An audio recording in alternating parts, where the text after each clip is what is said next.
Di main sepeda tuh juga gitu dia. Ayo Kion cepat gitu. Nah santai aja. Iya. Gitu. Tapi kan kamu selalu kan, ayo dong lari ke sini kayak gitu. Ketika dia main Switch awal-awal main Nintendo, udahlah Mbak, kalah kan nggak apa-apa. Ya. Cerita ceria bersama memberikan semangat baru, kisah hidup kita yang nyata, obrolan babi bu.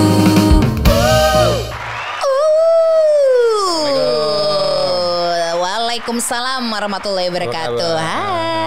Apa kabar? Indonesia. Ya salah.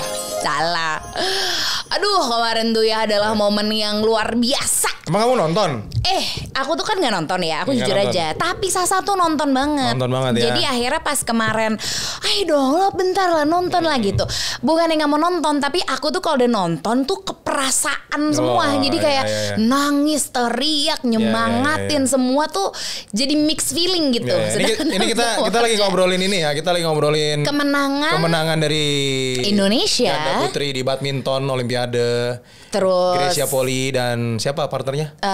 Apriani Rahayu. Terus Ginting juga dapat perunggu ya. dan banyak banget gitu. Maksudnya berentet gitu semua sama satu lagi kalau nggak salah ada satu cabang olahraga atau ada berapa cabang olahraga lagi ya? Ada banyak. Banyak deh pokoknya yang kemarin tuh memang hari kemenangan kayak kemarin tuh di Karena Olimpiade. memang badminton tuh cabang olahraga yang Indonesia tuh punya chance besar untuk meraih medali di Olimpiade dari dulu kan. Betul. Terus kemarin tuh, nah itu dia. Aku tuh kalau misalnya lihat ada yang menang gitu ya, pasti aku tuh merhatiin kayak, ya ampun dia tuh ini banget ya. Maksudnya jiwa maksudnya nggak heran dia menang gitu karena mentalnya tuh memang mental pemenang, nggak yang kayak heboh yang wah aduh nggak gitu. Jadi biasa aja, santai, tetap nunduk, tetap bersyukur yang pertama kali gitu loh. Terutama di highlight aku kemarin Grecia Poli itu kan usianya udah 34 tahun ya. Iya. Itu tuh dari zamannya aku di Trax, aku berhasil ngundang dia waktu itu. Sampai sekarang dan akhirnya kesampaian mendapatkan medali itu luar biasa sih. Iya, jadi kan paling nggak ya kalau kamu mungkin ibaratnya bisa ya ada lah gitu di perjalanan karir dia kamu mantau. Aku kan nggak sama sekali kan kayak ya kita mah jujur aja gitu ya. Kita kan anaknya nggak gitu nonton olahraga gitu apalagi badminton. Cuman kalau misalnya ada teman nonton. Nah kemarin tuh adalah momen dimana aku ngeliat kayak wow dua-dua ini nih emang bersinergi, emang pantas menang gitu karena attitude-nya tuh memang attitude pemenang. Kalau aku ngeliatnya justru sebaliknya karena Grecia Poli dari sisi track record emang semenjak berapa tahun itu dari Uber segala macam tuh agak berjuang sulit ya. berjuang terus ya. Sampai akhirnya terbayar lah kemarin gitu. Wah itu sih kayak kok bisa-bisanya gitu. Seluruh Indonesia dibikin merinding, nangis, denger Indonesia Raya gitu ya. Itu mungkin kemenangan bisa dibilang momen haru nasional. Ya bisa kan? dibilang begitu sih karena kan di tengah kondisi kita yang selama 2 tahun ini kayaknya beritanya nggak enak. Terus kayaknya pengen ada berita yang bikin enak gitu, yang bikin semangat lagi untuk menjalani hidup gitu. Walaupun sebenarnya nggak ada hubungannya gitu ya, tapi kan ngerasa ada kedekatan sesama orang Indonesia ya. Dan tim ganda putri kan membawa nama Indonesia, kayaknya seneng gitu. Kita kan tersentuh lah rasa nasionalisme kita kan. Udah gitu tuh apa ya, sesimpel kayak aku ngelihat kemenangan mereka gitu. Jadi sedikit bercermin lah gitu. Kan kita kan juga pasti di dalam hari-hari kita gitu ya. Itu kan pasti juga pernah berjuang untuk sesuatu biar kita menang ya nggak? Zaman-zaman kecil gitu. Zaman-zaman kita masih TK, SD. Itu tuh yang namanya menang tuh kan satu hal yang kayak waduh rasanya walaupun gitu. walaupun kompetisinya lingkupnya di RT karena bentar lagi mau 17 Agustus. Biasanya kan lomba tuh. Lingkupnya di situ tuh, dipupuk mental bersaing, mental berkompetisi itu. Salah satunya dari situ tuh. Kamu tuh dulu jago yang kayak pasti menang lomba apa? Dibilang pasti menang, nggak juga sih. Jadi kalau ditarik ke belakang zaman-zaman aku sekolah. Ngomong-ngomong tarik, kita tarik tambang soalnya. Tarik tambang tuh lumayan tuh, boleh tuh. Aku kalau kompetisi zaman sekolah dulu SMP terutama ya itu lumayan sering tuh ikutan kompetisi. Mulai dari futsal, sepak bola yang besar, lapangan besar, terus masuk ke futsal. Pernah juga sepak takraw. Apa ya sepak takraw aku pernah. Jadi sekalinya tim itu dibentuk sama guru olahragaku Pak Hardi namanya, SMP 75 Jakarta. Dibentuk itu tim yang berasalkan dari tim sepak bola sebenarnya. Hardy Boys nggak? Bukan. Nggak ada yang ngerti ya. Sorry. Smackdown. Iya, Smackdown, sorry. Iya, nah. Terus dibentuk lah nih, ada aku, Pangki yang sekarang di Kiora, temen bikin musik. Terus ada lagi namanya Umar waktu itu. Kami bertiga itu latihan tuh baru dikenalin sepak takraw tuh gini segala macam. Langsung ikut kompetisi tingkat DKI. Satu grup sama SMP dari Jakarta Utara yang memang terkenalnya jagoannya sepak takraw. Menang nggak? Kalah. Gitu. Jadi sehari itu kami tanding 2 atau 3 kali. Dan itu semua lawannya dari Jakarta Utara. Jadi lawannya udah salto-saltoan kami. Beneran yang salto, Bib, beneran yang salto. Jadi kan karena aku nggak terlalu bisa juggling di kaki, aku makanya pala kan sampai benjol nih pernah. Dia salto beneran yang di depan palaku tuh, nendang tuh kakinya ada di sini nih di net. Ini kakinya bletak gitu. Dan santai aja gitu. Kayak gak ada apa-apa. Itulah mungkin attitude pemenang itu tuh juga gak sembarang orang ya. Karena kayak ada orang yang mungkin dikasih menang habis itu sombong. Ada orang yang dikasih menang tapi dia masih ngerasa gue belum cukup gitu. Ada orang yang gak dikasih menang. Ada. Karena mungkin tahu gitu ketika dikasih menang mungkin dia sombong. Makanya kayak ditunda lagi. Tapi mungkin gak juga. Mungkin gitu. juga konteksnya gak melulu ngomongin sombong sebenarnya. Lebih ke ketika kita punya mental juara, punya mental pemenang itu tuh memang sesuatu hal yang emang harus dipupuk sih, harus yang emang ditempa kalau aku ngeliatnya ya. Gak bisa yang emang kita langsung dapetin tuh kayak ngeliat Gracia Poli gitu kan. Dia gak langsung tiba-tiba dapat medali emas kan, ada tangis, ada darah, ada keringat segala macam keluar tuh diperes hingga akhirnya dapat. Nah, konteks menangnya itu sebenarnya ada kalau menurutku ya perjalanannya sih. Iya. Gitu. Kita Journey-nya gitu. Journey untuk meraih kemenangannya gitu. Di tempatnya seperti apa. Konteksnya bisa dalam berbagai hal sih. Gak melulu ngomongin masalah kompetisi gitu. Ketika lu menjalani hidup gitu. Lu mencoba meraih apa yang lu mau. Itu kan sebuah kemenangan ya apabila lu berhasil gitu kan. Dan ternyata mungkin ada momennya lu percaya gitu bisa nih ternyata, tapi ada momennya juga tiba-tiba flop gitu, tiba-tiba gagal aja, tiba-tiba kalah aja gitu. Kalau ngomongin soal menang atau kalah kan, kalau aku sendiri pas dari kecil, ayah sama mama tuh bukan tipikal yang ayo semangat. Mereka tuh nempaknya rada unik menurutku gitu. Aku jujur rada ambi gitu ya. Zaman dulu seneng gitu kalau menang, kalau ranking 1 gitu seneng banget.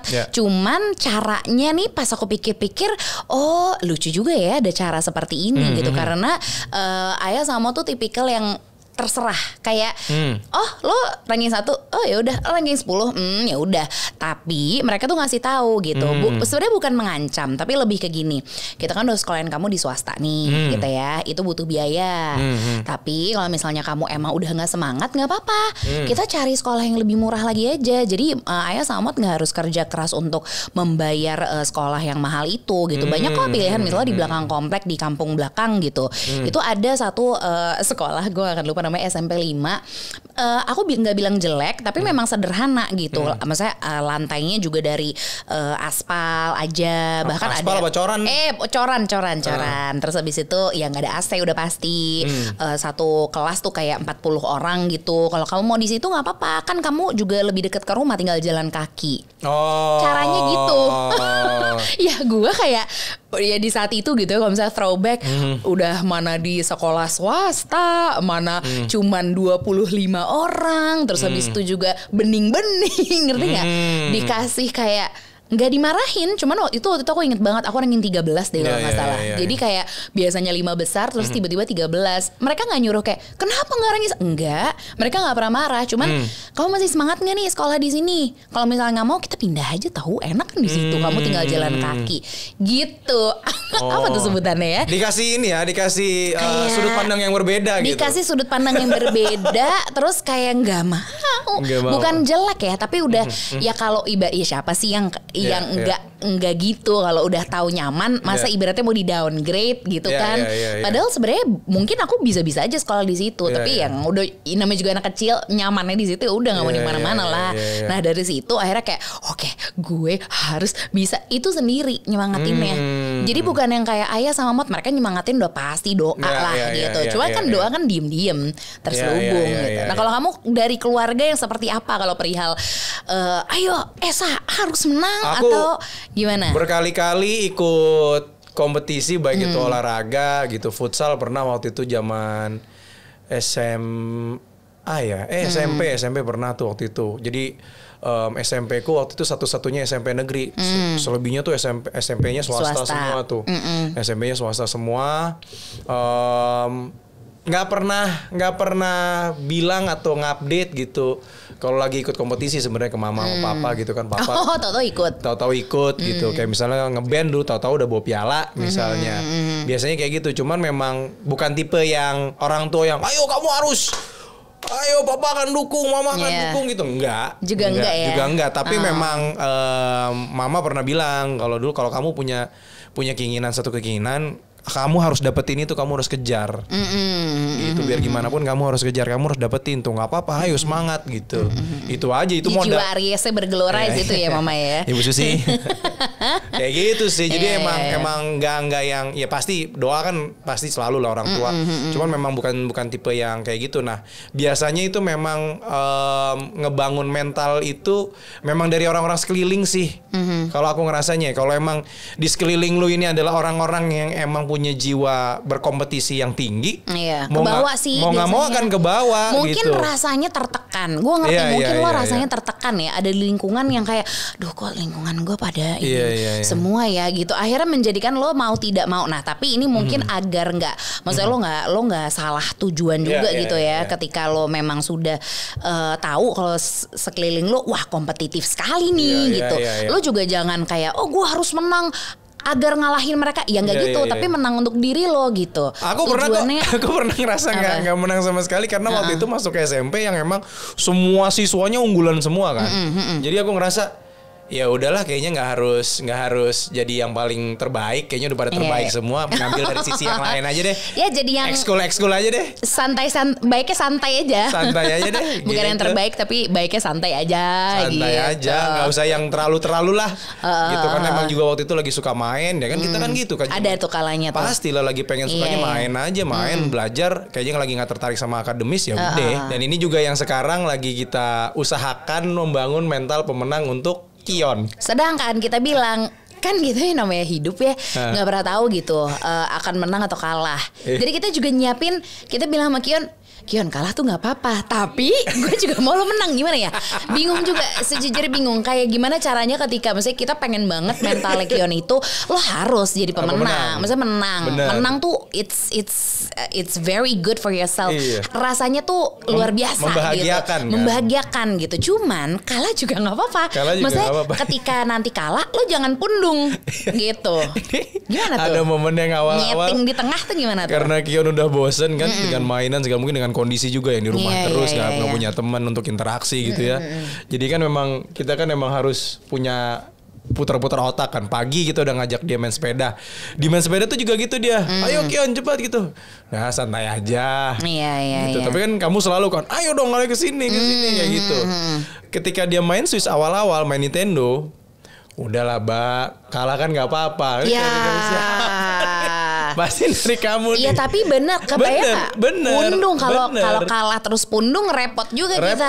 Iya kan? Tapi memang itu setuju aku yang itu kamu harus bilang. Kita cari itu. Kalah memang nggak apa-apa, tapi menang itu harus kayaknya ya. Kayaknya sih. Kalah itu nggak apa-apa, menang itu harus. Kalau bisa menang, tapi kalau kalah juga lo sans aja gitu. Masih ada kesempatan berikutnya. Itu tuh yang mental di tengah-tengah ke atas gitu tuh yang harus dibangun. Cuman kita lagi nyari cara banget gimana caranya ya gitu. Karena ada banget kan untuk beberapa case kayak kalah atau nggak kayak gagal atau kalah atau nggak berhasil, terus habis itu kemudian ya jadinya pundung dan nggak mau semangat lagi. Nah itu kita juga nggak boleh gitu. Mungkin lebih ke ya kalah itu nggak apa-apa. Kalah itu pasti menyakitkan. Kalah itu pasti akan ditemui. Iya. Gitu. Tapi bagaimana kepala ini tetap ngedongak ya gimana sih kalau ibaratnya tetap semangat untuk iya menang, gitu pala lu jangan turun gitu. Aku inget banget berkali-kali ketika lagi dihantam dengan kekalahan demi kekalahan ketika lagi kompetisi gitu biasanya pelatih tuh udah lu jangan nunduk ketika lu keluar dari lapangan dan lu kalah, lu jangan nunduk, tegap aja gitu. Jangan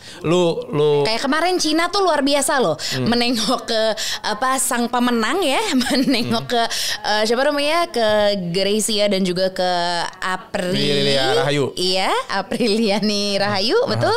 Betul tidak? Iya. Bener namanya bener. Terus kebetulan nengok ada atlet badminton di sini. Abis nengok menyeka air mata tapi tetap senyum gitu. Oh, iya jadi ya karena menang. Ya enggak yang Cinanya. Oh yang Cinanya. Cina menghadap ke Indonesia gitu. Dihadap dan meski menangis tapi gitu. Mungkin karena yang pasangan dari Cina juga udah beberapa kali ngalahin mereka kali ya. Betul. Jadi udah kali-kali lu kali ya. Iya kali nah, gitu. Kalau kamu perjalanannya gitu. Ini kan ngomongin konteks menang gitu. Gimana meraih kemenangan. Bagaimana lu bisa mencapai apa yang lu inginkan gitu. Apa yang lu perjuangkan gitu. Apa yang kamu lakukan untuk nge-build mental itu. Mental itu kan gak bisa yang langsung dalam semalam langsung berubah lu punya mental pemenang. Aku yakin meskipun kita berdampingan, meskipun kita bersama gitu ya, masing-masing itu kan punya tujuan. Tujuan tuh beda-beda gitu. Kalau aku selalu minta ditemenin sama kamu, atau misalnya aku bergantung setiap aku mau achieve something, terus aku ya tunggu orang peganganku dulu deh bareng-bareng atau apa gitu. Menurutku akan lebih sulit menang. Emang ketika mau menang tuh jadi lebih sulit menang. Iya, maksudku ketika kita selalu kayak harus nungguin orang untuk bergerak, untuk maju atau apa, boleh gandengan. Tapi kalau misalnya kita ada satu, maksudnya masing-masingnya punya fokus achievement masing-masing kan gitu. Ada momennya kita harus ngelepas sebentar dan kita harus jalan sendiri untuk kayak berjuang sendiri. Kalau aku sih gitu ya. Boleh sama-sama, bukan berarti kayak lo mau menang sendiri, enggak gitu. Sama-sama, cuman ntar ada at some point ketika mereka juga mengejar mimpi mereka masing-masing, lo juga maju. Jangan kayak nungguin standby terus habis itu lo cuma diem aja nunggu progres sekitar lo tapi lo nggak melakukan apa-apa. Kalau aku tuh lebih ke boleh lo punya kanan kiri, lo punya sidekick lo punya pasangan lo yang untuk mengejar mimpi lo. Tapi kalau misalnya kita udah punya mimpi yang spesifik, karena masing-masing punya mimpi bagus-bagus, mimpi kita sama, kan enak tuh pegangannya. Cuman kalau misalnya ternyata pegangan lo itu kayak mundur atau misalnya kayak lalala dududu, ya lo tetap kejar sendiri. Kalau aku gitu. Jadi emang dua ambisius ya, tapi masih bisa dikontrol gitu. Dan memang penting kalau misalnya lo untuk meraih kemenangan, kalau gua ya biasanya gue nggak mikirin, nggak ngelihat sekeliling gitu, fokus sama diri sendiri sih biasanya. Itu kadang, misalnya itu di situ egois terkadang dibutuhkan. Fokus di diri sendiri, lo kurangnya apa? Untuk jadi mental pemenang tuh emang biasanya akan nge-compare diri lu dengan orang lain gitu. Tapi bisa juga tapi in a good way. In a good way ya. Maksudnya compare dalam artian kalau biasanya yang aku lakukan adalah ngelihat gue nih ada di titik mana sih sekarang dibanding dengan orang lain yang mungkin memulai atau melakukan hal yang serupa. Iya, itu gitu. itu untuk note to ourselves aja ya. Iya, bukan untuk ngebanding-bandingin dan langsung diomongin ke orang yang bersangkutan, enggak, tapi itu menjadi catatan diri sendiri. Masing-masing pasti ada deh. Masing-masing pasti ada punya ambisi sendiri gitu ya.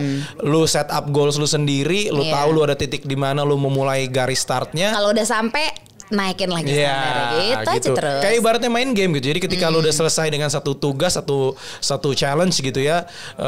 Ya udah selesai. Oke, apalagi nextnya ya gitu. Kayaknya untuk ngebangun mental pemenang itu terus ada, selalu naikin level kompetisinya juga sih. Anggaplah mimpi itu raja terakhir kalau aku gitu. Jadi sampai ketemu sama raja terakhir udah nunduk. Udah nunduk. Gitu. Ternyata masih ada raja terakhir lagi yang kita buat. Ya udah, lanjut terus. Gitu aja. Kalau memang konteksnya memang dalam hidup lu pengen terus bertumbuh ya. Jadi memang harus terus dipupuk tuh, ngebangun terus. Momennya lu failed gitu, jatuh, ya sudah. Terus kalau misalnya sekarang nih kondisi kayak gini, gimana Kak untuk bisa menang? Soalnya kayak kondisinya tuh bikin kita kayak lagi ya udah deh santai aja dulu gitu. Enggak lagi aku. Enggak ya.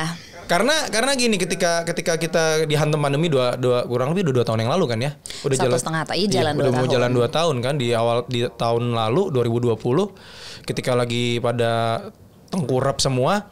Ya memang kita juga hampir tengkurap kan. Cuman kan kita bagaimana, kalau kata Panji Pragiwaksono pernah bilang, gue menolak kalah. Gitu, gue menolak kalah di kondisi seperti ini. Iya, jadi tergantung lo mau menolak kalah atau lo ikutin aja alurnya. Kan masing-masing orang beda masalahnya. Bener, we're not on the same boat ya kalau bahasa Inggrisnya ya. Betul, bener but we're in the same storm. Nah, gitu. Jadi badainya sama, perahunya betul, beda. Itu dia. Jadi mungkin kita lagi di badai yang sama nih, tapi kita di perahu yang berbeda. Terserah.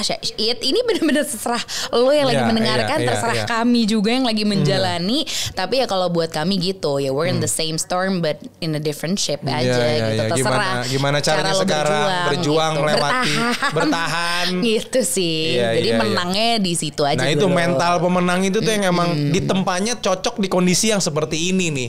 Kondisi yang gak nyaman, kondisi yang gak enak, situasi yang membuat lu terdesak gitu kan. Itu karena dari situ akhirnya lo mau berjuang untuk berbuat sesuatu. Mental pemenang itu diciptakan dari pressure yang didapatkan. Dor. Cerita ceria